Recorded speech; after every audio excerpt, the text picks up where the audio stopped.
Porque acho que a grande questão é essa, o ano mudou e vai mudar para todo mundo, né. Mas e o novo homem? Né, quando eu falo em novo homem, eu não estou falando de homem no sexo masculino exclusivamente, né. Então a nova mulher, o novo ser humano. Então a nossa proposta é a gente conversar sobre o que muda na mudança do ano para cada um de nós, né. Esse novo homem é uma homenagem a Paulo de Tarso. Paulo de Tarso escreve sobre o velho homem, em 2 momentos particulares, então é a minha forma de homenagear Paulo, e eu sou muito grato a ele, né, por nos trazer tantas luzes, né, e ele fala em Gálatas, e ele diz assim: "Despojai-vos do velho homem, que se corrompe pelos desejos enganadores". E depois lá em carta aos Romanos, ele repete novamente essa expressão, e fala assim: "O nosso velho homem foi crucificado com ele", Jesus, né, "para que o corpo do pecado seja destruído". Então isso é uma palavra muito profunda. Então Jesus nos trouxe algumas lições para crucificar com ele o velho homem e nos dar a oportunidade de construir o novo. É isso que Paulo está dizendo lá na carta aos Romanos. Então, para Paulo de Tarso, esse velho homem é o conjunto de hábitos morais inferiores, o egoísmo, o orgulho, a violência, a ignorância espiritual, o homem dominado pelas paixões. É esse contexto que nós vamos trabalhar. E a pergunta é, porque é provocativa, ok, nós mudamos o ano. E o velho homem? Nós estamos mudando, estamos trabalhando com isso? Quando a gente começa um novo ano, né, para quem segue o calendário gregoriano, eu tenho as minhas reticências sobre o calendário gregoriano, isso é uma invenção, né? Vocês sabem disso. Não vou falar de calendário, porque senão é um ano falando sobre calendário. Mas o fato é que todo o calendário, ele foi criado pelo homem. Antes do calendário gregoriano, nós seguíamos o calendário juliano, foi criado por Júlio César. O calendário gregoriano foi criado pelo Papa Gregório XIV, que, ao perceber a falha no calendário juliano, faz uma mudança de calendário, tá? E aí, ao mudar o calendário, ele estabelece várias coisas nesse novo calendário, que é relativamente recente. Nós estamos falando do século XVIII. Século XVI implementado século XVIII. Então, esse calendário que a gente está seguindo aqui, claro que ele conta desde o nascimento de Jesus, perderam 7 anos, vocês sabiam disso? Pois é, vocês sabem que hoje nem é 2026? Pois eles perderam na contagem 7 anos. Por isso que quando você faz os comparativos, dá um problema. Quando você pega textos históricos, você fala, ué, mas não é esse ano. Por isso que o ano. Primeiro que já está errado o ano, né? Porque Jesus não pode ter nascido no dia 25 de dezembro do ano que ele nasceu. Ele só pode ter nascido no dia 0. Sim ou não? O tempo não conta antes de Cristo e depois de Cristo. Ele nasceu no dia 0, do mês 0, do ano 0. Sim ou não? Ok, a matemática, ela é pura, né? E aí, como é que ele pode ter nascido? Olha o erro do calendário. Ele nasceu no dia 25 de dezembro do ano 1. Como o ano 1? E antes disso, tem o -1. Já está errado, né? Já está errado. Então, tem uma série de erros no calendário gregoriano. E o calendário gregoriano pega uma das correntes do ano novo e coloca no dia 1º de janeiro. Porque antes o ano novo era comemorado 1º de abril. Aliás, nos Estados Unidos, durante muitos anos, depois da implementação do calendário, não só nos Estados Unidos, como nos países que eram contra a Igreja Católica, esse é o calendário do Papa, né? Eles continuaram comemorando. Foi daí que vem aquele que 1º de abril é o dia dos tolos, porque enquanto o mundo inteiro estava comemorando dia 1º de janeiro como o primeiro dia do ano, os tolos continuavam comemorando 1º de abril. Legal ou não? E outras datas já foram... Vocês sabem por que é 1º de abril, 1º de janeiro? Porque se Jesus nasceu no dia 25 de dezembro, o que não é verdade, por várias razões. 25 de dezembro era uma festa pagã da Babilônia em homenagem à deusa Mitra, que depois, no Império Romano, tornou-se as Saturnálias. Era uma festa muito louca, muito louca. Olha que os romanos eram loucos, mas a Saturnália era mais louca ainda, né? Era coisa de louco. E aí o que aconteceu? Para 300 anos depois de Cristo, começou-se a dizer que no dia 25 de dezembro Jesus nasceu, para ocultar um pouco essa festa pagã, meio marketing do cristianismo, né? Mas é um marketing legal, vou dizer até que o símbolo é legal, tá? Mas o fato é que, se Jesus nasceu no dia 25 de dezembro, ele foi circuncisado no dia 1º de janeiro. Então, o 1º de janeiro foi trazido para marcar a suposta circuncisão de Jesus. Legal ou não? Muito legal, né? Só que ele não pode ter nascido em dezembro. Primeiro, ele deve ter nascido em março. Porque dezembro é frio. Não tem vaquinha. Não tem bicho no solto, né? Na manjedoura. Estão todos dentro de casa, protegidos. Em certas partes de Israel, que seria hoje Israel, neva. Não tem bichinho solto. Então, nem a data. Mas não tem problema, o símbolo é importante. O que eu quero trazer aqui, e essa minha crítica, é para a gente não levar tão a sério o calendário. Primeira coisa, claro, a gente tem que levar a sério, porque tem que contar ele nos dias e tal, não sei o quê, mas não dá para levar tão a sério, como se fossem datas precisas e absolutas do mundo que você não pode perder. Não pode perder. Se eu perder o Natal, ano que vem, Jesus já nem gosta mais de mim. Coisa insana. Então a gente tem que levar menos a sério todas essas histórias, embora seja muito legal, né? Porque no dia 25 de dezembro, como os romanos acreditavam que existia um deus chamado Sol, e esse deus Sol estava perdendo para as trevas, não é isso que acontece no inverno? O deus Sol está perdendo para as trevas, sim ou não? Os dias são mais curtos, amanhece mais tarde, anoitece mais cedo. Então o deus Sol estava perdendo para as trevas. Isso desde os babilônios já era assim. No dia 25 de dezembro, quando nós passamos do solstício de inverno, começa o dia a ficar mais longo. Só que isso acontece no dia 21, mas no dia 21 não dá para ler, não dá para ver. No dia 25 é o primeiro dia que a gente começa a ver que o sol vai vencer as trevas. Sim ou não? E a gente começa a ver que, de fato, o sol vai vencer. Então a luz vai dominar as trevas. E quem é a luz do mundo? Jesus. Então, estrategicamente, colocaram esse símbolo fantástico que a luz vence as trevas no dia 25 de dezembro e, a partir daí, vamos implementar a luz do mundo. Mas, então, legal o marketing, sim ou não? Ficou legal, mas é só marketing, tá? Agora, embora isso seja marketing e o calendário não exista, é uma criação humana, os ciclos existem. Deus e seus auxiliares, ao criarem os planetas, as galáxias, o universo que nós conhecemos, ele dividiu em ciclos muito bem estabelecidos. Sim ou não? Então, nós temos ciclos na Terra, por exemplo, independente do calendário: primavera, verão, outono e inverno. Sim ou não? A galáxia funciona da mesma maneira.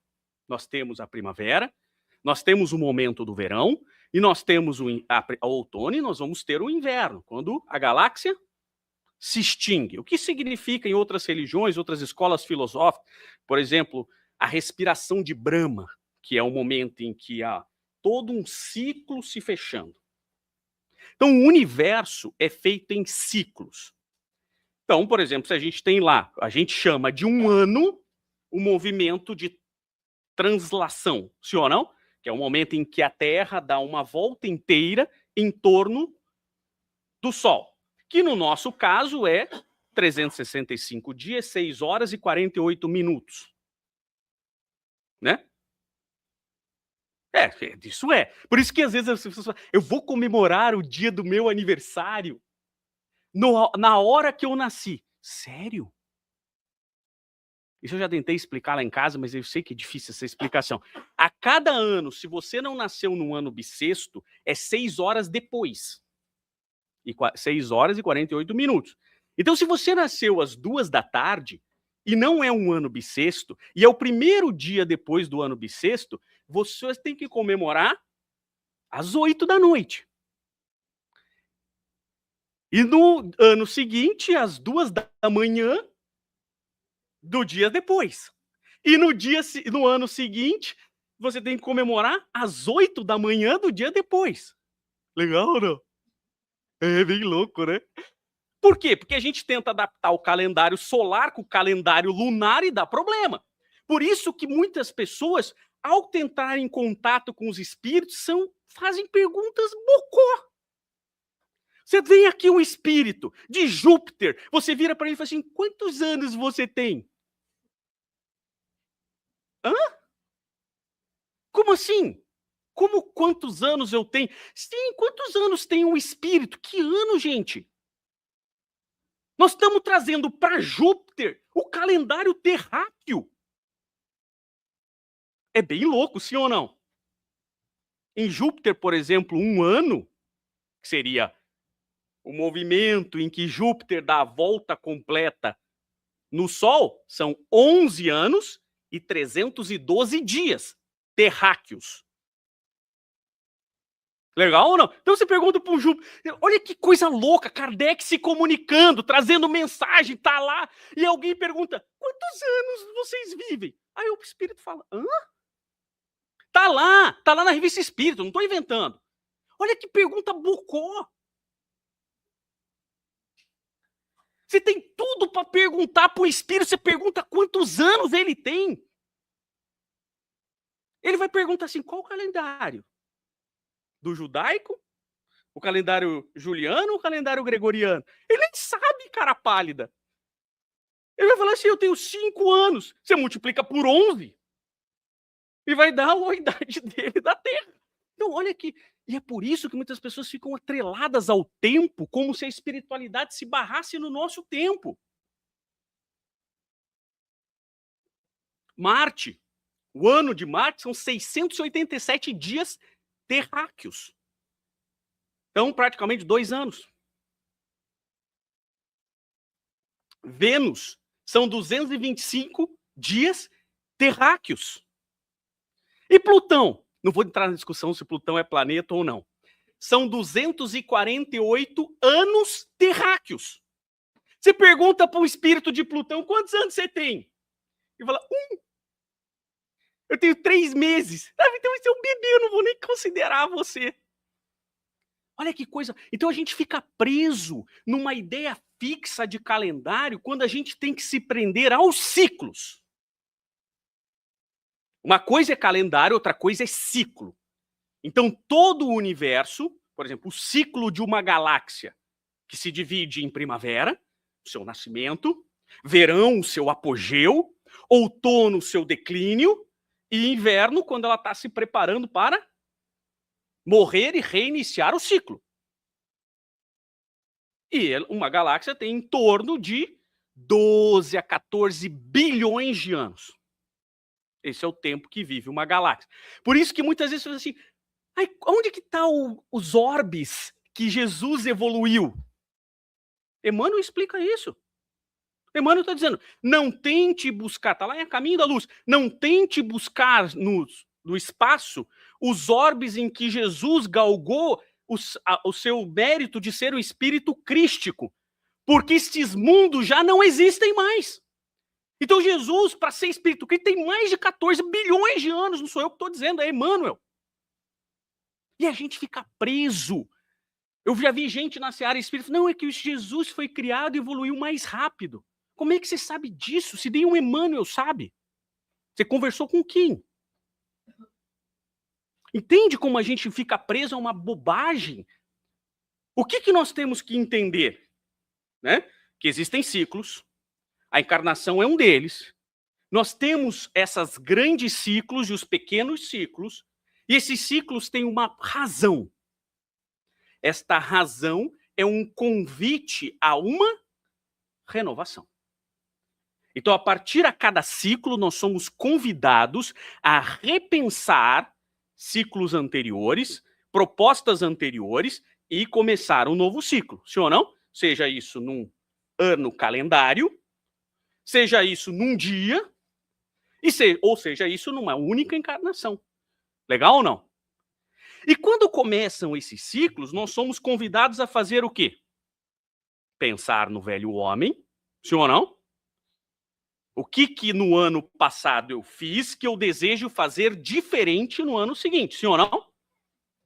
A gente pode pegar numa encarnação, a gente pode pegar num dia e a gente pode pegar num ano. O importante é pensar no ciclo, certo?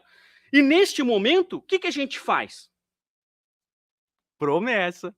Não é legal? Sim ou não? Todo mundo tem uma listinha de promessa, seja no processo reencarnatório, seja de um ano para o outro. Eu vou cuidar mais da saúde, eu vou para academia.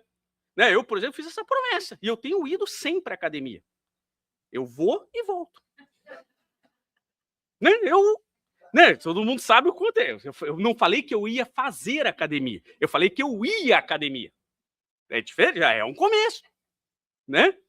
No próximo ano eu vou falar assim, eu vou para a academia. Porque eu vou para a academia, eu falo isso, para a massagem. Porque tem uma massagem lá na academia, eu vou para a massagem. Como eu fico com vergonha de ir só para a massagem, aí eu faço uma esteira, uns 2 minutos na esteira e vou para a massagem. Né? Mas só por causa de eu não ficar com vergonha. Então, assim, se o pessoal fala assim, você sai da academia mais feliz por causa dos endorfina, não sei o quê. Não, eu saio feliz porque eu estou saindo.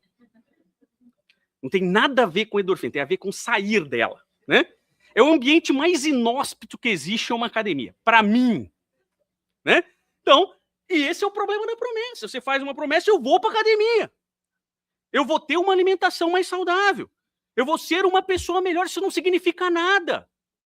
Eu vou ligar para os meus pais. Com que frequência? Isso aqui são promessas vazias. Vou recomeçar meus estudos. Quando? Vou ler mais livros. Vou gastar menos dinheiro. Vou economizar para uma viagem, para não sei o quê. Vou buscar um novo emprego. E quantas dessas promessas da nossa listinha nós cumprimos de verdade?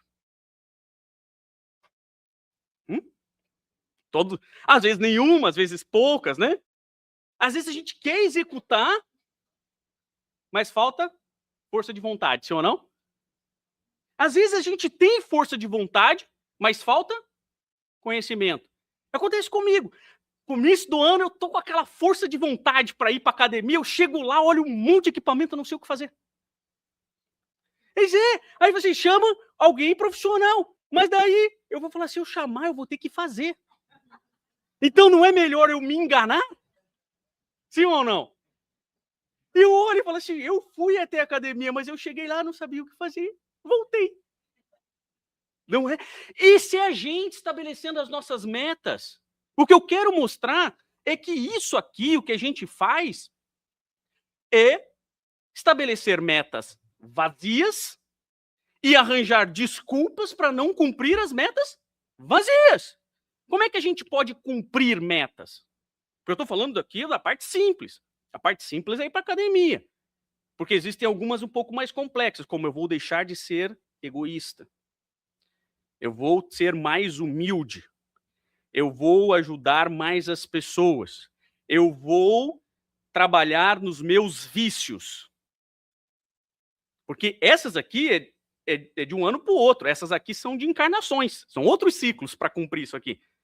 Só que se a gente não começa e estabelece metas vazias e metas sem propósito, então, uma coisa para a gente começar a cumprir é ser mais específico. Eu vou exercitar mais, olha a diferença, no mínimo 30 minutos, 3 vezes por semana. Isso é meta. Então, o segredo é colocar metas específicas. O primeiro deles. Planeje. Que dia você vai? Eu vou toda quarta-feira. Mas você não vai dar palestra no centro quarta-feira? Como é que você vai chegar lá no centro cansado? Não, eu vou quarta. Por quê? Porque daí quarta eu não vou porque eu dou palestra. Né? Pô, por que eu vou lá? Como é que eu vou chegar cansado para dar palestra? Não dá, é melhor não ir. Quer dizer, faltou planejamento. Faltou planejamento. Terceiro ponto, busque apoio. Fale para amigos, fale para profissionais, contate pessoas, porque daí você vai falar assim, não, vamos sim. Né? Às vezes eu combino com as pessoas, ou então fala, né? Caroline fala assim, vamos para academia. Pô, me convida para comer um churrasco. Você quer acabar comigo? Vamos, eu te dou um apoio moral para continuar carnívoro. Né? São coisas que... E aí você estabelece coisas que você não quer cumprir, sim ou não? Por quê? Porque a gente vai se enganando. Mas eu acho que o principal fator, tem vários fatores de fracasso, mas o principal fator de fracasso do velho homem é a dificuldade de mudar hábitos. O grande problema é que nós, seres humanos, talvez todos os espíritos sejam assim, mas eu posso falar dos seres humanos, que são os poucos que eu conheço, gostamos de hábitos. Nós adoramos, desde que nascemos, ter hábito, horário para dormir, horário para acordar, horário para mamar, horário para não sei o que, sim ou não? E o ser humano vai criando hábitos bons ou ruins, e a grande dificuldade está em quebrar esses hábitos. Porque esses hábitos ficam incrustados em nós, e isso faz com que a gente odeie aquilo que a gente deveria amar. E muitas vezes sem querer. Porque eu quero deixar de ser maledicente, mas é tão bom falar da vida alheia. Não é isso? Eu quero deixar de promover o caos, mas é tão bom brigar e vencer uma briga. Não é? Eu gosto de desenrolar e vou vencer. E aí você cria hábitos. Porque uma coisa é academia. É uma preocupação temporária, sim ou não? Eu sempre falo para todos que vão para academia, será o cadáver mais saudável do cemitério? Não tem problema, porque isso é importante. O corpo é um veículo para essa encarnação e está tudo certo. Mas você também está pensando na academia do espírito? Porque a grande questão é, por isso que eu sempre, a minha desculpa principal é, nessa encarnação eu decidi cuidar do espírito. Né? É uma boa desculpa, senhor não? Fica uma boa desculpa. Mas também estou cuidando bem mais ou menos, né? É por isso que Kardec diz que o verdadeiro espírita não é aquele que faz tudo certo. É também. Isso é um bom que faz tudo certo. Mas reconhece-se o verdadeiro espírito pela sua transformação moral. E muitas pessoas só dão a frase inteira e esquecem dessa parte. O verdadeiro espírita não é aquele que tenta dominar suas más inclinações. Essa é a consequência. O verdadeiro espírito é aquele que faz a transformação moral. E tenta dominar suas más inclinações porque transformou moralmente. Então, o grande problema de sermos espíritos e fazermos promessas é porque nós não quebramos não fizemos a transformação moral. Enquanto não mudarmos essa transformação, não fizermos, e nós vamos continuar nos velhos hábitos. Porque eu até quero fazer um novo hábito. Eu até acho que é importante. Eu até entendo que é necessário. Mas eu continuo no meu padrão. Continuo no meu hábito. E falar em mudança de padrão mental, a gente precisa se aconselhar com quem entende. Então nós vamos nos aconselhar com o coach. E quem é o melhor coach do mundo de mudança de padrão mental? Sabem, é? Jesus. Jesus é o melhor coaching do mundo, porque ele primeiro já chegou lá, segundo que ele falou assim, ó, tô aqui para ajudar vocês a treinar a sair do padrão mental. E para falar em mudança do padrão mental, eu trouxe essa passagem. Essa passagem é uma das passagens que há muito tempo eu estudo ela e queria trazer aqui. Mas tinha que ter um momento certo para falar disso. Porque essa é uma das curas mais legais de Jesus, porque ela é muito louca. Tem umas curas que são legais, né? Mas essa cura do cego de Betsaida é uma cura muito louca. Vamos lá. Então, dirigiam-se a Betsaida. Diz quem? Jesus estava lá. Isso aí está lá em Marcos. Trazem-lhe um cego. Veja que na cura do cego de Jericó, o cego sai correndo. Sem ver nada, eu quero, né? Aqui estão trazendo o cara.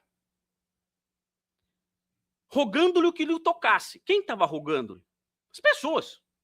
Talvez o cego também, não sei. Segurando a mão do cego, levou para fora da aldeia. E cuspindo-lhe nos olhos, olha que legal, Jesus dá um cuspe nos olhos do cego. Cuspindo-lhe e impondo-lhe as mãos, perguntou: tá vendo alguma coisa? Vês alguma coisa? Recobrando a visão, dizia: vejo homens porque os vejo como árvores que andam. Muito louco, sim ou não? E aí Jesus, então, novamente impôs as mãos sobre os olhos, e ele viu em profundidade, e estabeleceu-se e via pormenorizadamente, com clareza a todos. E aí Jesus falou assim, ó, enviou para sua casa dizendo, não entres na aldeia.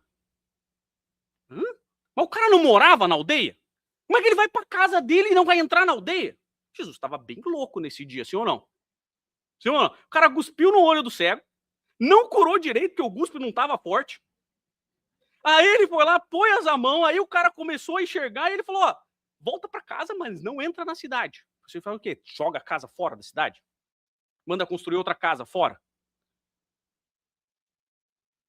É bem louco, sim ou não? Legal. Isso me fez perguntar, há muitos anos eu fico pensando sobre as curas de Jesus.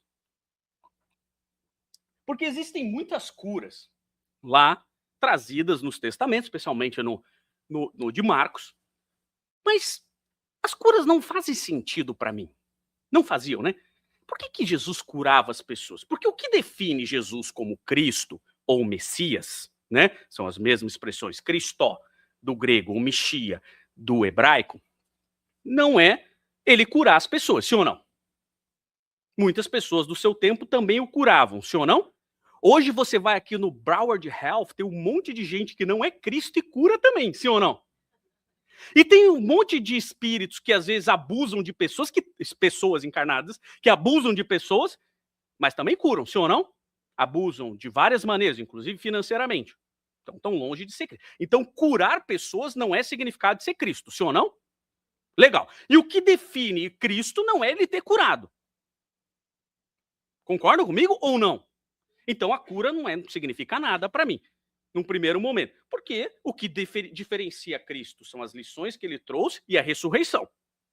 O que o torna Cristo é o processo da ressurreição, né?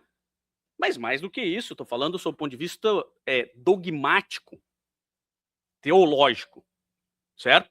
Porque o que torna ele Cristo é ele ter ressuscitado. Embora a gente sabe que o Espiritismo não fale sobre isso, não é sua ressuscitação, a gente sabe toda a explicação. Mas isso é o que diferencia dos demais curadores do seu tempo e profetas, sim ou não?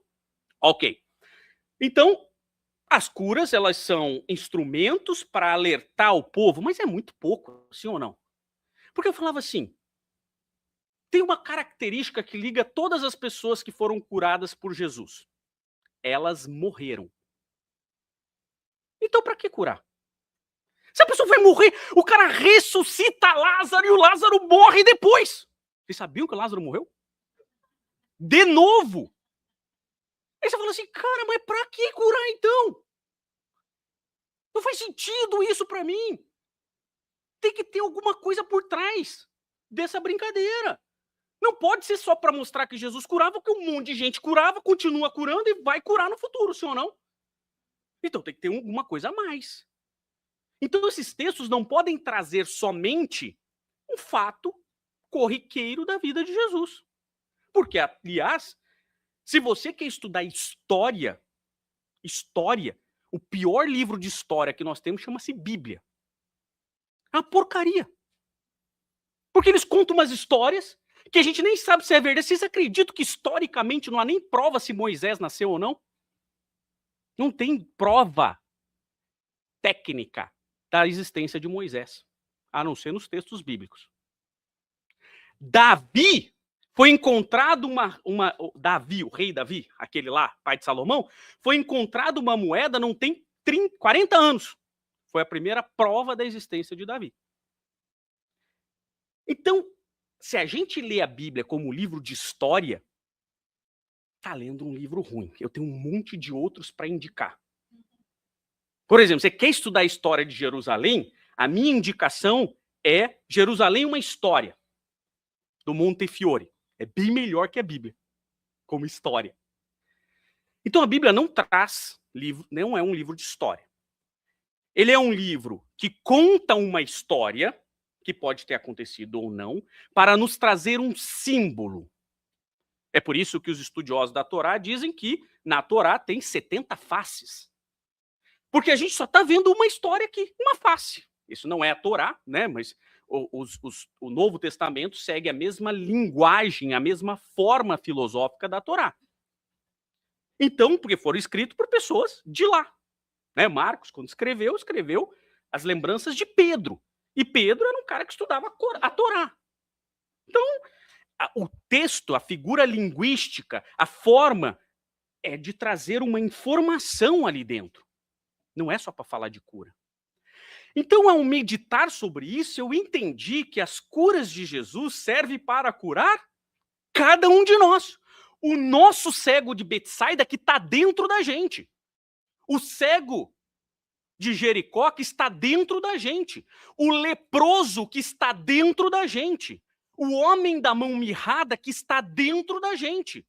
Quantas vezes nós somos o leproso viciado e que deturpamos o nosso perispírito e precisamos ser curados por Jesus?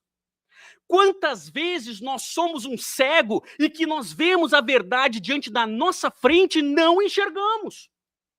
Quantas vezes, diante de um próximo que precisa da nossa ajuda, nós somos o homem da mão mirrada e não estendemos a mão? Então, as curas, elas têm que ter um significado a mais. E tem que ter algo escondido ali para a gente. Porque isso aqui é um texto para a eternidade. Não é só para contar que Jesus era a mistura do Batman com o Homem-Aranha. Não é para falar isso. Então, tem que ter algum significado. Então, vamos lá. E aí a gente tem que pegar esse significado. E a primeira coisa, a gente tem que entender o que é Betsaida. Betsaida, aqui era uma aldeia ali no Mar da Galileia, e, historicamente, ela teve muitos sinais de Jesus, muitos sinais de curas e tudo mais, mas ela resistia à conversão. Diferente de outras cidades, ela resistia. Por isso que as pessoas começam aquele conto dizendo assim, ó, Jesus estava lá em Betsaida e as pessoas traziam ele para curar, traziam ele. Então eles sabiam que Jesus curava, mas não acreditavam que ele era o Messias. Esses somos nós muitas vezes. Que vemos a verdade, estamos influenciados pelo Espiritismo, pelas revelações aqui trazidas, mas não pertencemos a ele. Não pertencemos a Cristo. Então, nós somos, Betsaida serve para mostrar a comunidade que vê, mas não crê. A dureza espiritual. A cura em 2 etapas é única. Em nenhum trecho do Evangelho você vai encontrar que Jesus curou em 2 etapas. Então, isso tem um significado. Nós vamos ter que entender esse significado. E por que Jesus, a parte mais nojenta da cura? Jesus gospe no olho da galera, sim ou não? Vocês já viram Jesus cuspindo nos outros? Não. Então, a gente tem que entender por que Jesus fez isso. Culturalmente, para os hebreus, e na verdade para a cultura greca-judaico, a saliva tem um poder curativo para aquela cultura. Então, quando Jesus cospe nos olhos do cego, isso não é o mesmo significado que nós temos de cuspe hoje, de escarrar nas pessoas.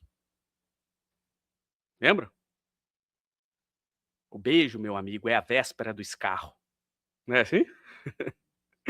Então, não é esse o significado. O significado é que ele estava utilizando de uma estrutura da época curativa. Tanto que muita gente, até hoje, se ou não, cortou o braço, faz assim, não faz? A saliva tem essa questão curativa, ou não, não sei, certo? Mas a questão é só para a gente entender com o contexto histórico. Agora, filosoficamente, aí é uma questão mais interessante.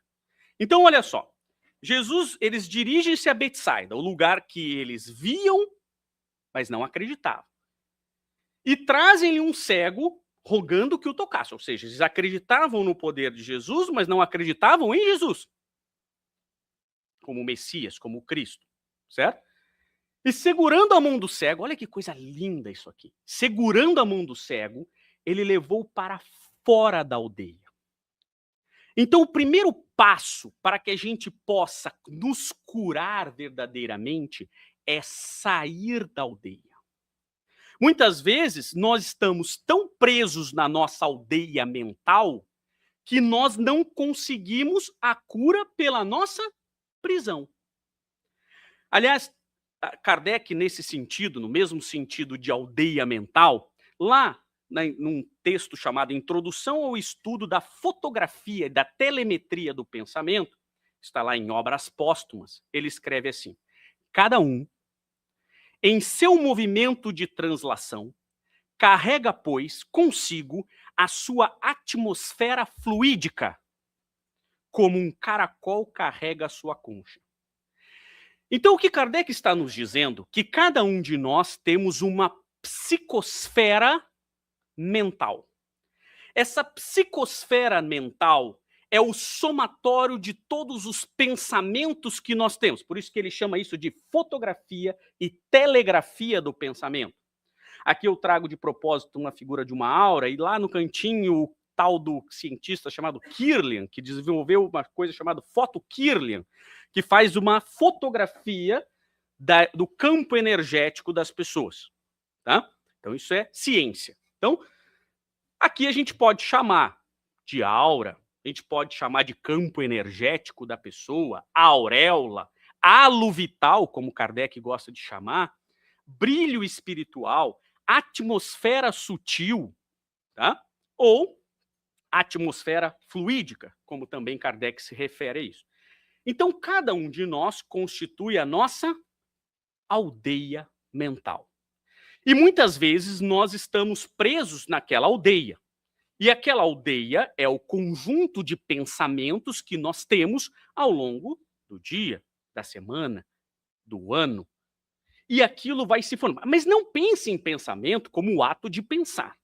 O Espiritismo vem nos mostrar que o pensamento é algo um pouco mais profundo do que isso. É o conjunto de pensamentos e sentimentos e emoções que passamos no transcorrer daquele dia, por exemplo. Então eu vou de manhã, acordo e oro. Opa, deu um tipo de pensamento e vai montar a minha aura, ou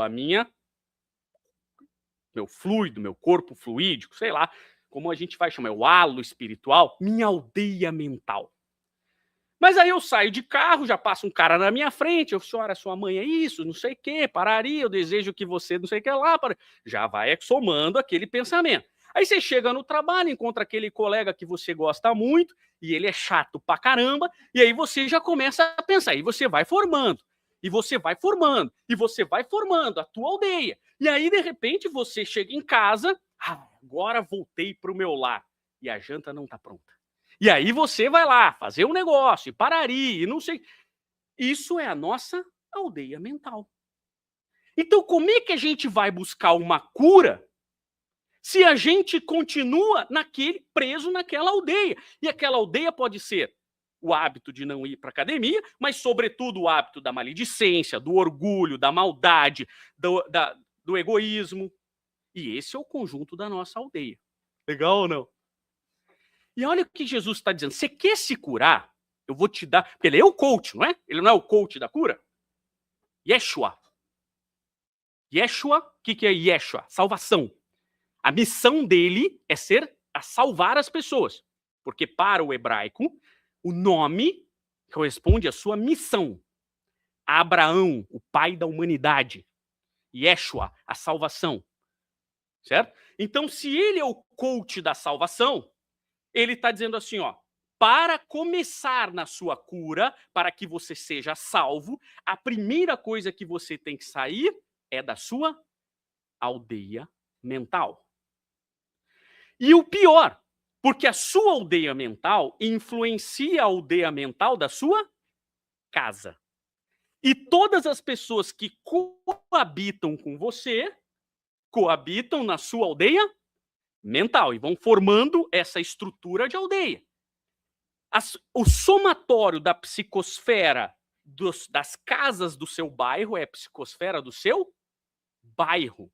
O somatório da psicosfera do seu país é a psicosfera do seu país, e assim é do mundo. Por isso que a pergunta mais bocó que você pode fazer é: quando que vai ser o mundo de regeneração? Como quando? Quando é uma data calendário, sim ou não? Não tem como prever. Como vai ser? A pergunta correta é como? Como é quando a psicosfera do somatório dos 20 bilhões de habitantes desse planeta começar a vibrar em mundo de regeneração. 50% mais um. Sim ou não? E não vai dar para perceber. Por isso que, quando é relativo, quando é que a gente vai perceber regeneração? Quando tiver uns 70%, 80%, sim ou não? 50% mais um é quase a mesma coisa que 49%, sim ou não? Fica muito pouco. Então, por isso que é uma pergunta que as pessoas adoram fazer na celeira espírita e é bocó. Porque pensa em calendário. É por isso que eu falo do calendário. Que calendário? Só calendário esse aqui, só existe aqui. Mas você tem que pensar nos ciclos. Quantos ciclos nós vamos levar para chegar nesse ponto? Ah, agora sim faz sentido. Então, a primeira coisa que nós temos que treinar é sair da aldeia. Mas nós não estamos sozinhos. Olha o que Jesus está falando. No momento em que você quiser a cura, eu vou pegar na sua mão e eu vou te levar para fora da aldeia. Legal ou não? Então Jesus ele não está falando assim, ó, você quer sair da sua aldeia mental? Você está por conta, vem me procurar. Ele está falando assim, a hora que você quiser sair, não é o momento da cura. Esse é o primeiro passo da cura. Mas o primeiro passo é sair da aldeia mental. Por isso que muitas pessoas vêm ao centro espírita esperando um milagre. O milagre da fluidoterapia, o milagre do passe, isso não vai acontecer. Isso é você saindo da aldeia. E muitas vezes, quando você sai, você se sente bem. Você fala, curei. Vamos pro bar, todo mundo comemorar que agora eu tô curado? Você se sentiu melhor e voltou pra aldeia? Pô, deu ruim. E daqui a um ano, volta. Esse centro espírita é muito fraco.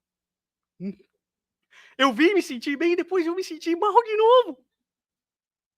Quer dizer, claro, você não saiu da aldeia. Nem Jesus curou o cara dentro da aldeia. Para nos mostrar que a cura não é imposta. Não é porque ele não pudesse fazer isso. Ele poderia transformar a aldeia toda ali, mas aí ele estaria impondo. E a cura não é desse jeito. Então, nós primeiros temos que sair da aldeia. Mas o mais legal é que a gente tem que sair e acompanhar Jesus, sim ou não? Eu também posso sair e falar, não, pode deixar que eu vou sozinho. Mas você é cego. E se você desgrudar da mão de Jesus e saiu da aldeia, o que vai acontecer com você? Você vai ter que procurar Jesus sozinho. E cego. Então, esse é o cuidado que a gente tem que ter no momento que a gente está realmente querendo curar. Temos que falar, não, eu identifiquei o meu problema e agora eu vou sair da minha aldeia. E Jesus vai me levar para fora da aldeia. Sim ou não? Faz sentido isso? Sim ou não? Mas a gente não pode pensar que isso é a cura. Esse é o maior erro que a gente faz. Sair da aldeia não está curado. Você continua sendo aquela pessoa que você é, só que fora da aldeia. Então aí Jesus vai pro... E aí, o que só antes da gente falar, é o que acontece muito no mundo espírita, né? Isso foi Kardec que colocou lá no Livro dos Médiuns. Os 4 tipos de espíritas. Os espíritas experimentadores são aqueles caras que vêm, eu fiz um resumo aqui, né? Vê a manifestação, olha que legal, observação legal, espiritismo, sério de fato curioso e pararia. É o experimentador, tá aqui experimentando. Beleza, não tem problema nenhum. Só que quando você vem para cá, você sai da sua aldeia e volta para ela. Nós temos espíritas imperfeitos, que conhecem os postulados da doutrina, sua filosofia, mas ainda estão no orgulho, no materialismo, no egoísmo, não se compromete com a reforma. Sai da aldeia e volta para a aldeia. Sai da aldeia e volta para a aldeia.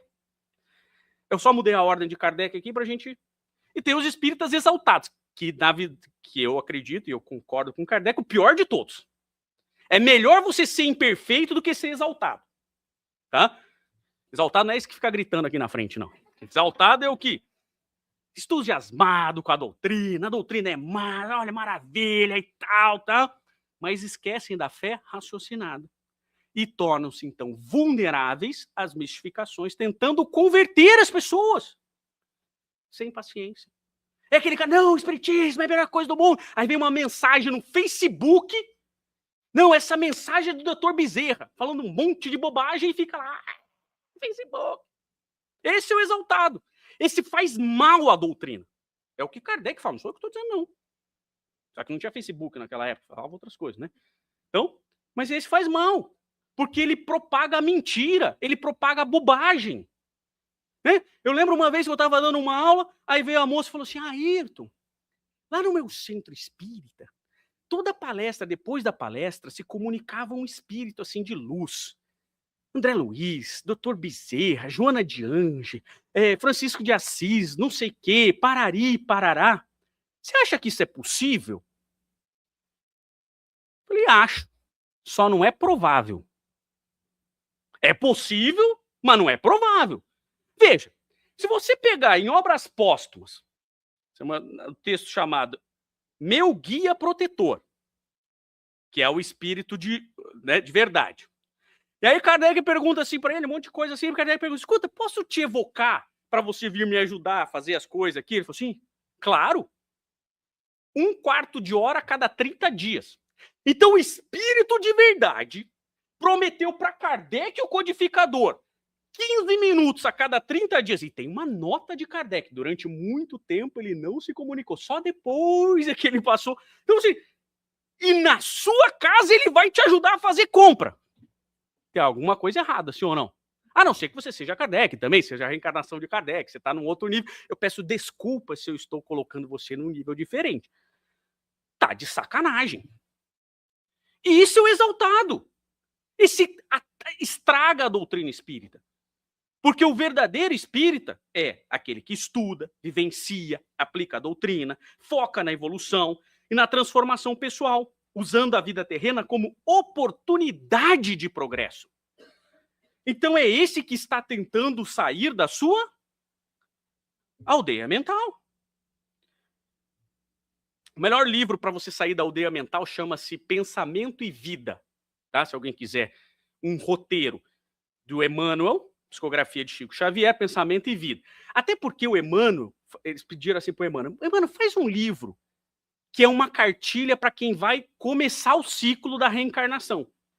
Então, se eu fosse começar, então lá no plano espiritual, ele fez um resumo dessa cartilha e fez esse livro chamado Pensamento e Vida.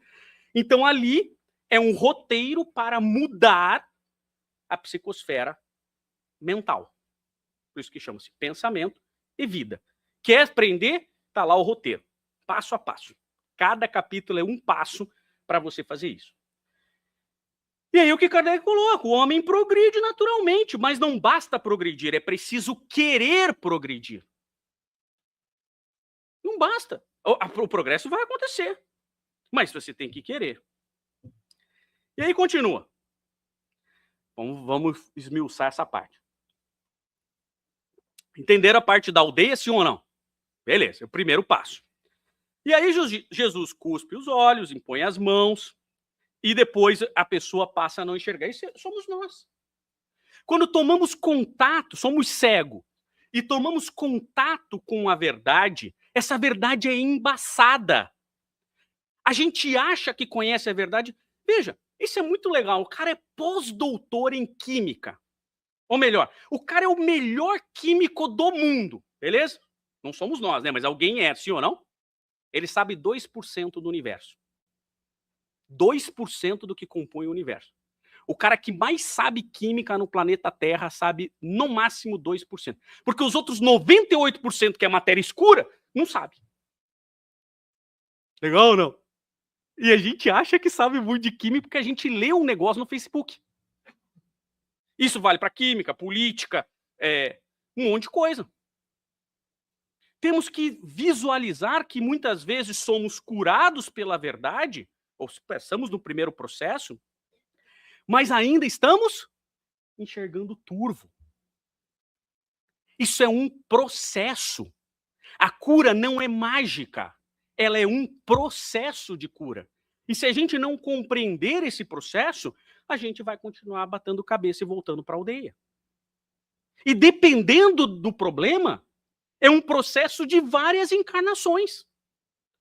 Dependendo do problema, é um processo de 1 ano, 2 anos, 3 anos. Dependendo do problema, é um processo de 3 semanas. Então a gente tem que saber planejar a nossa cura, sim ou não? Foi isso que a gente começou a fazer? Então a cura, ela é progressiva. Essa é a lição que nós tiramos daqui.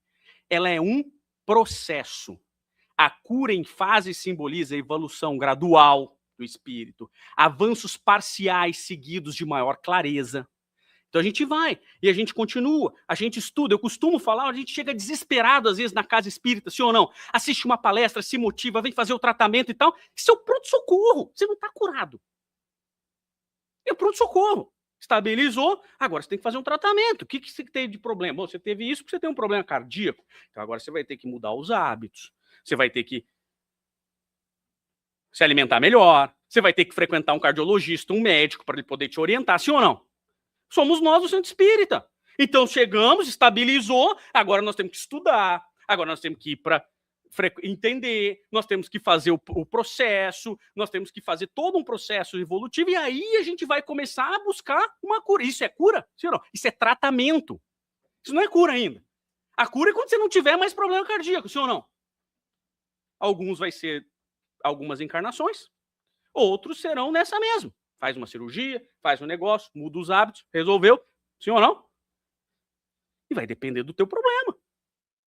Quanto tempo eu vou ficar nesse sofrimento? Depende de você. Depende do teu processo. Não faço a mínima ideia. Que tempo, cara pálida? Tempo calendário desse planeta? Como assim? A cegueira física é a gente. E quando ele vê homens como árvores que andam, o que é isso? Falta de nitidez. Falta de profundidade. Somos nós caminhando na doutrina espírita. Por isso que quando a Sandra brinca comigo, fala assim, meu mestre, eu falo assim, eu sou um aprendiz.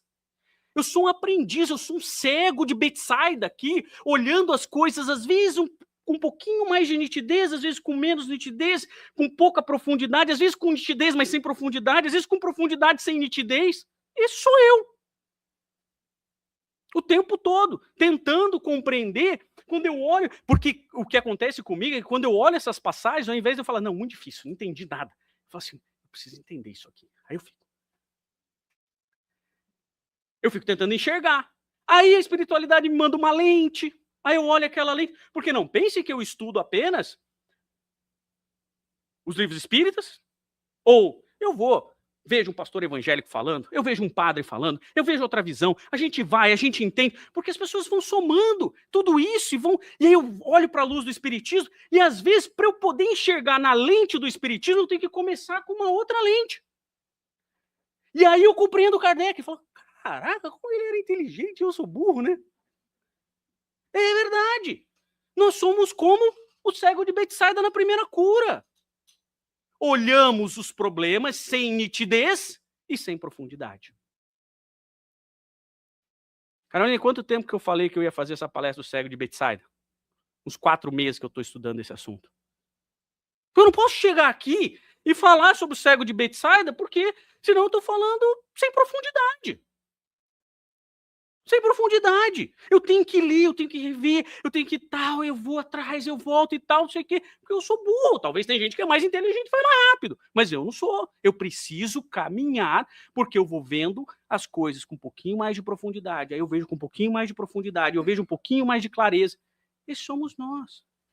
Percepção espiritual confusa. Julgamento imperfeito das coisas. Mistura da verdade com a ilusão. O espírito começa a perceber a realidade, mas não compreende. Muitas pessoas, ao caminhar do cristianismo, falam assim, olha, eu já sou uma pessoa boa, estou quase chegando no nível de Jesus. Sério? Que legal! Porque eu estou muito longe. Porque o Chico, que era um cara, que é um dos caras melhores que eu já conheci na vida, sim ou não? Chico Xavier. Sim ou não? E ele falava que ele era um cisco perto de Cristo. Um cisco. Eu não sou nem um cisco perto de Chico. Então você imagina como eu estou longe. O espírito crístico, segundo a Revista Espírita, é o espírito puro que chegou no mais alto grau evolutivo dos espíritos puros. Compreendem a vontade de Deus e as executam. Por isso que João escreve lá assim: no princípio era o verbo, e o verbo estava com Deus, e o verbo era Deus. O que é o verbo? Que executa, o verbo é quem executa a vontade de Deus. Jesus estava lá, no princípio, executando a vontade de Deus. Ele é um espírito crístico, porque ele chegou no mais alto grau evolutivo dos espíritos puros. E eu, que sou um espírito em provas e expiações, acho que estou perto dele. Eles falam assim, a primeira coisa é sair da aldeia mental, sim ou não? Porque senão a gente está confundido, a gente está enxergando errado. Tá, Ayrton, mas qual que é a distância que nós estamos dos puros, não é dos crísticos? Aí tem Emmanuel. Emmanuel, naquele livro, Emmanuel, ele diz assim, qual que é a distância entre nós, provas e expiações, e o espírito puro? Ele falou, olhe para o seu cachorro. A distância dele para nós é a distância nossa, mais ou menos, para um espírito puro. É por isso que Jesus, quando veio, ele olhou e achava que a gente era um cachorrinho. Vamos crucificar, tudo bem, fez cocô de novo no tapete. Não faz assim. É isso, porque ele entendia que a gente é um cachorrinho, fazendo cocô de novo no tapete. É isso. Por isso que é diferente. E ele que já está lá na frente, né? Então, essa lição nos mostra Jesus como esse modelo e guia, como esse mestre, como esse realmente, que foi o único título que ele aceitou, esse mestre, que vem nos trazer um caminho evolutivo sem imposição, sem maldade, sem força. Ele vai nos pegar pela mão e levar para aqueles que quiserem. Para aqueles que quiserem. Então, esses processos cíclicos, seja de reencarnação, de mudança de ano, de qualquer, são oportunidades de aperfeiçoamento. Como uma cana. Sabe uma cana, aquela caldo de cana? Não tem uns nozinhos? Você já tentou extrair suco do nó da cana? Não tem suco, porque só tem suco aqui no meio. Mas o suco, ele é o fechamento de um ciclo e o início de um novo. Fechamento de um ciclo e início de um novo. Então, é muito importante, sim ou não? O nó da cana. É um momento que a gente tem para reestruturar, sentar, revisar o passado e focar no futuro. É por isso que lá na lápide de Kardec, quem estava na aula coincidentemente também estava aqui, né? Foi colocada essa frase que é atribuída a Goethe, né? E que, segundo Leon Denis, Kardec falava bastante essa frase, né? Mas essa frase não é de Kardec, né? É nascer, morrer, renascer ainda e progredir sempre. Tal é a lei. Então, o que nos ensina o Espiritismo a respeito desse processo de cura é que não há salvacionismo. Sabe aquela história? Jesus voltará e vai estar todo mundo salvo? Isso é mentira. É mentira. O processo você tem que salvar por si só. Jesus deu o caminho, ele vai ajudar, ele vai nos dar um caminho, inclusive, melhor e mais fácil. Mas aí o processo evolutivo ele é individual. Só que o mais legal é que ele também é coletivo. Como assim? Você tem como você evoluir sozinho sem ajudar o outro? O lema do Espiritismo é fora da caridade não há salvação. Não é fora do Espiritismo não há salvação. Então você só pode evoluir quando você faz caridade para os outros, sim ou não? Não, eu vou fazer caridade só para mim. E eu vou evoluir muito porque eu vou ser muito caridoso para mim. Aliás, eu vou sair daqui e vou comprar um carro zero para mim porque eu mereço. Né? Você tem como você evoluir nesse sentido? Não tem. O processo ele é individual, mas o instrumento é coletivo. Então não dá para evoluir individualmente sem o coletivo. Agora, não há salvacionismo. Não sou eu que estou dizendo isso, não. Se você pegar o Céu e Inferno, Código Penal da Vida Futura, artigo 2º, escrito por Kardec, ele diz o seguinte: a completa felicidade prende-se à perfeição.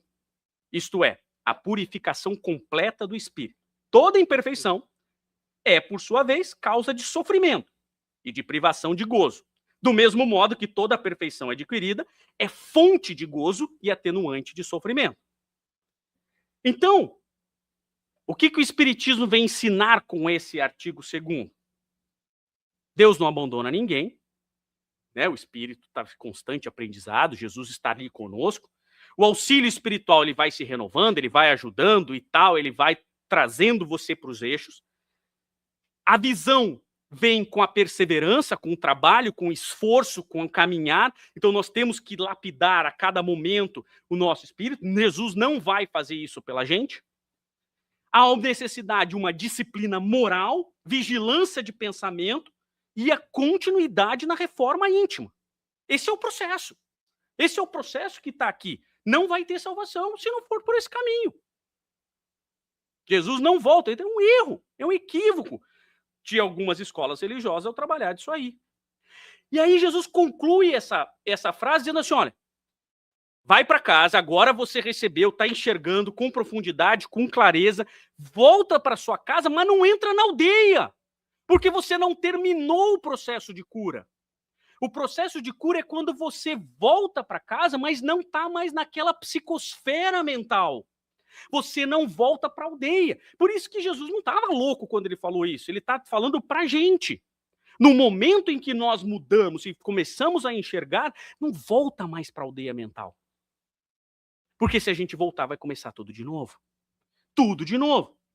Então o que a gente tem que fazer na prática? Afastar de ambientes mentalmente negativos, romper padrões emocionais do passado, desligar-se dos vícios morais antigos. Não há novo ciclo se a gente continuar com o velho homem, do mesmo jeito que estava. O que o Espiritismo chama isso? Desapego das inclinações, das más inclinações, educação dos sentimentos, elevação vibratória. Então, se a gente vai para um processo de cura, a gente tem que passar por ele, trabalhar nele, lapidar ele e depois não voltar para a aldeia. É isso que Jesus está nos falando. Senão vai começar tudo de novo. A aldeia é o nosso conjunto de pensamentos equivocados, a aldeia mental. Então, quando Jesus fala, não vai para lá de novo, porque se você não mudar esse hábito, você não vai fazer uma nova aldeia. Então, o que vai dizendo todas essas lições? A evolução espiritual é gradual, não tem mágica. O auxílio divino respeita as leis naturais. A cura depende de uma sintonia moral, porque quando nós nos sintonizamos com o mal, nós nos sintonizamos com o mal do mundo todo. Nós estamos todos na mesma rede. Mas da mesma maneira, quando nos sintonizamos com o bem, nos sintonizamos com o bem do mundo todo. Então a gente tem que tomar cuidado. Qual aldeia você quer habitar? Porque a gente pode querer estar na outra, racionalmente, mas gostar da aldeia velha, sim ou não? Ah, mas eu continuo fazendo, né? Jesus cura educando, não impondo. Jesus poderia curar ele. Muitos teólogos falam assim, mas Jesus cura em 2 fases, mas ele não poderia curar de uma vez? Poderia, tanto que ele fez isso em outros momentos, sim ou não? Mas estamos preparados para isso? Porque o que Jesus quis mostrar aqui é outro símbolo. Nas outras curas tem outros símbolos. A gente tem que olhar para cada momento de cura e saber qual é o símbolo a ser extraído ali. A verdadeira visão é do espírito. Então, se nós estamos cegos nesse processo, no próximo a gente vai enxergar melhor. Cada ano um pequeno renascimento, cada encarnação uma nova oportunidade. O progresso depende do livre-arbítrio. Você quer mudar? E algumas perguntas que eu acho que a gente tem que fazer para a gente concluir aí o nosso ciclo. Então, o novo ano é um microcosmos de uma encarnação, sim ou não? Lembra que eu falei que é mais fácil estabelecer metas por etapas? A gente tem normalmente em torno de 70, 80 etapas nessa encarnação, sim ou não? Alguns têm mais, outros têm menos, mas normalmente a gente tem 70, vamos colocar na média 70 oportunidades para fazer diferente. Não é muito, sim ou não? Não é muito. Se a gente não cuidar, de repente você olha, passaram 40. E você fala, agora só tem mais 30. Mas ainda tem 30. Então, essa renovação, porque o que você conquistou, você conquistou. Você pode ter conquistado nos primeiros 40 ou nos últimos 2. Conquistou, tá valendo, sim ou não? Sim ou não? Parábola dos trabalhadores de última hora. Não sou eu que estou dizendo isso, é Jesus. Conquistou, tá valendo. Então uma nova oportunidade, um convite ao reajuste. Agora, como cego, a mudança não é instantânea. Esse é o primeiro ponto. O passado não vai desaparecer. A gente acha que vai, mas não vai. A evolução depende de uso do livre-arbítrio. Cada ano é uma etapa de cura da alma. Uma oportunidade para isso. E o Jesus caminha conosco. Então, de posse dessas, tem algumas perguntas que a gente tem que fazer todo ano, ou toda encarnação, ou todo momento. O que ainda pertence ao velho homem? A gente vai continuar se enganando. Dentro de mim. O que eu preciso renovar esse ano? Porque esse ciclo que é simbólico, que você pode fazer isso no dia 1º, você pode fazer isso no 1º de abril, você pode fazer isso no dia do seu aniversário, você pode fazer isso todo dia, porque os ciclos são macrociclos ou microciclos, sim ou não? Não tem um ciclo diário? 24 horas? Você não pode fazer isso cada 24 horas? Alguns espíritos mais evoluídos perceberam que é mais fácil fazer a cada 24 horas. Chega à noite, repensa o que fez naquele dia, estabelece coisa que não vai fazer, não vai repetir. Né? O que ainda vejo de forma distorcida? O que eu ainda sou cego da primeira cura? O que eu ainda estou vendo sem profundidade? Naquilo que eu já mudei, estou perseverando? Não quer dizer que a gente não tem recaídas, porque senão a gente põe peso demais naquela transformação. Claro que nós temos, faz parte do processo. Ainda vejo mais como árvores que andam. Faz parte do processo. Estou deixando Jesus me conduzir ou largando a mão de Jesus e estou indo por conta? Porque se o processo de cura é sair da aldeia mental e Jesus está ali segurando a nossa mão, como que nós fazemos? Em alguns momentos a gente segura e nos outros, quando a gente está mais confiante, fala, agora eu já estou enxergando. E aí larga a mão de Jesus e o que acontece? Dá problema, tropeça na pedra, faz não sei o quê e tal. Sou cego, mas quero enxergar? Porque às vezes eu sou cego e não quero. Eu não estou feliz como cego. Não é bom também?